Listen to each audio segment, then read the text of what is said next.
नमस्कार, मी शामराव मोकाशी, अध्यक्ष राजाराम बापू पाटील. आणि बेकायदेशीर मीटर जे चाललेले होते ना, आज मी जरा दहिसर आरटीओला फेरफटका मारला तर इथं एवढी लुटालूट चालू आहे की लय पैसे छापलेत त्यांनी. असं काही सुद्धा नाही, हे भारत बेकायदेशीर आहे.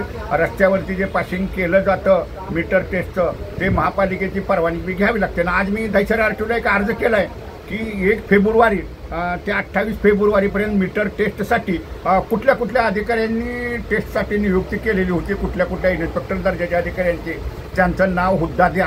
कारण मीटरवाले स्वतः 300-300 रुपये घेतात आणि डायरेक्ट 50-60 पावत्या प्रत्येकजण घेऊन येतो आणि ते आरटीओवाले त्यातले 200 रुपये खाऊन हे शिक्का मारत असतात. शिवाय जर तिकडे ट्रॅकवर गेलं तर तिथं 250 रुपये घेतात आणि साहेबाला 150 रुपये देतात. आणि हा सगळा मोठा झमेला आहे. हे प्रकरण न्यायप्रविष्ट असताना देतील. रस्त्यावर गाड्या पासिंग करायचं म्हणलं, हे म्युन्सिपाल्टीच्या रस्त्यावरती गाड्या पासिंग करतात, ट्रॅफिकला अडथळा होतो. सकाळच्या पारी तिथं गुंड लोक असतात आणि ह्यानी कुठलीही परवानगी न घेता सर्वात रेकॉर्ड ब्रेक वसुली ही दहिसर आरटीओने केलेली आहे. आणि मुख्यमंत्र्यांनी ताबडतोब ह्या प्रकरणाची चौकशी करावी आणि दोषी इन्स्पेक्टर दर्जाच्या अधिकाऱ्यावरती, बोरोली आरटीओच्या अधिकाऱ्यावरती कारवाई, निलंबनासारखी कारवाई करावी. ह्या ठिकाणी गुंड कुणी उभा केलेत, पावत्यावरती शिक्क्या कोण मारून देतं. आणि हे नुसते साहेब लोक सील सुद्धा मारायला दुसरी लोक, ह्या साहेबांनी सील मारायचं असतं आणि त्या मीटरला. आणि बेकायदेशीर हे सगळं मीटर कॅलिब्रेशन चाललेलं आहे. तंतोतंत मीटर पासिंग करायचं हे निर्देश आहेत. शिवाय ह्या ठरावाला MMRTचा हा ठराव आहे, परंतु त्यांनी अधिकृत हा ठराव केलेला नाही. दुसऱ्या बैठकीत हा अधिकृत ठराव होत असतो. ही कायद्याची भाषा आहे, हे अधिकाऱ्यांना सगळ्यांना माहिती आहे. आणि शासनाचे अधिकारी बेकायदेशीर काम करून पैसा कमवतात आणि निश्चित त्यांचा डाव आहे की 5-5 लाख रुपये कमवायचे. रिक्षा टॅक्सी चालकांनो, तुम्हाला कुणीही पैसे मागून द्या, ज्या मीटरवाल्याचं लायसन आहे का बघा पहिल्यांदा तिथं, त्यालाच मीटर द्या. जर तो मीटरवाला बोलला की मी पासिंग करून देतो, त्याला सांगायचं तुला मी तुरुंगातच टाकतो आतमध्ये, तुझं लायसन आहे का पहिल्यांदा बघ, बाहेर राव आणि मला पावती बिल दे, संगणकावरचं बिल पाहिजे मला. हे अधिकारी लोक पैसे खातात, पैसे, आणि तिथं धनाना पावत्या मारतात. काय करते ते अधिकारी, काय करतायत कार्यालय प्रमुख, आहेत का नाही कोण आरटीओ फिरटीओ अधिकारी, त्यांना वरिष्ठ कर्म अधिकाऱ्यानं काय चालले तुमचे इन्स्पेक्टर लोक काय करतात, लुटालूट चालली का? म्हणजे कार्यालय प्रमुखाचा काय ह्याच्यात हात आहे का? त्या कार्यालय प्रमुखाला काय पैसे देतात ते इन्स्पेक्टर लोक?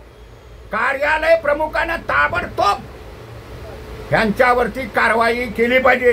हे मीटर न्यायप्रविष्ट आहे, भाडं न्यायप्रविष्ट आहे.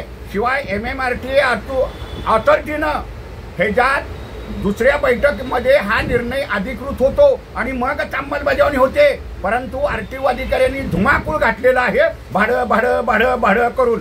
हे मात्र लक्षात ठेवायचं आहे. आणि मी आज आरटीओला अर्ज केलाय, अधिकाऱ्यांची नावं मागितलेले, रीतसर अर्ज केलाय. ते मला 8-15 दिवसात देतील आणि मग त्याच्यावरनं रिपोर्ट बनवून आपण सरकारला, आयुक्तांना वगैरे देऊ, ह्यांना सस्पेंडच करा म्हणून. सगळ्यात त्यांचं रेकॉर्ड घेऊ. मॅन्युअल रजिस्टर आहेत, झोपड्यात समोर शिक्का मारतात. शिक्का सुद्धा त्या लोकांकडे. साहेब काय करतायत? अहो ह्यांची लॉबिंग सुद्धा आहेत ना, लॉबिंग दुसरे करतात. बेकायदेशीर कर्मचारी आहेत. सरकार काय करतंय? दहिसर आरटीओ मध्ये बेकायदेशीर कर्मचारी आहे, पैसे गोळा करतात, लॉबिंग करतात. कसा काय लॉबिंग आयडी त्यांना दिलेला आहे? कोण आहेत लॉबिंग करणारे? म्हणजे दहिसर आरटीओ म्हणजे एक दुकान आहे, दुकान. पैसे छापायचं, गोरगरिबांना लुटायचं.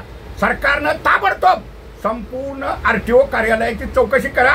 इथं बेकायदेशीर किती कर्मचारी आहेत, लॉबिंग करणारे कोण आहेत?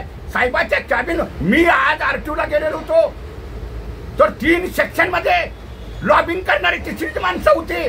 काय करते अधिकारी? हे कुणाला बसवलं होतं? म्हणजे तुम्हाला फोटो काढून हे करायला पाहिजे का? आणि सहाय्यक परिवहन अधिकारी तर ड्रेस सुद्धा काढून बसत नाहीत. त्यांना कशाला ड्रेस दिलेले आहेत? प्रत्येकानं हा व्हिडिओ शेअर करा, जाऊन द्या मुख्यमंत्र्यांच्या पर्यंत हा व्हिडिओ जाऊन द्या, परिवहन आयुक्तांच्या पर्यंत जाऊन द्या. होऊन द्या यांच्यावर कारवाई. मी तर पत्रच लिहिणार आहे आता एक झणझणीत. त्यांना सस्पेंडच करा. मीटरच्या घोटाळ्यात कुणीही सोडायचं नाही. आणि रिक्षावाले गुरु बोलते मीटर खोलो, और तुम खोलते पहला वो दुकान का लाइसेंस है क्या देखो, उसको बोलो दुकान के बाहर तेरा लाइसेंस लगाओ, तेरा लाइसेंस तो मंजूर है क्या देख, का लाइसेंस खत्म हो गया है। आणि 700 रुपये त्याला फी द्यायची आहे आणि ट्रॅकवरती गाडी कुणाला सुद्धा 10 पैसे द्यायचे नाही. 100 नंबरला फोन करायचा आणि पोलिसांना बोलवून घ्यायचा, मला हा माणूस इथं पैसे मागतोय. आणि अधिकाऱ्यानं 6-6.5 किलोमीटरची टेस्ट घ्यायला पाहिजे. त्यांनी त्या म्युन्सिपाल्टीची परवानगी तरी घेतल्या का नाही कुणास ठाऊक, रस्त्यावर गोंधळ घालायला. अशी ही दहिसर आरटीओचं लफडं मीटरचं चालू आहे. शासनानं तात्काळ दहिसर आरटीओची चौकशी करावी आणि दोषी अधिकाऱ्यावरती निलंबनाची कारवाई करावी. कार्यालय प्रमुखाची जबाबदारीच आहे. आपल्या कार्यालयात किती घोटाळा चाललाय, आपल्या कार्यालयात कुणाला लॉबिंग दिले, आपल्या कार्यालयात बाहेरची माणसं येऊन खुर्ची लॉबिंग करतात.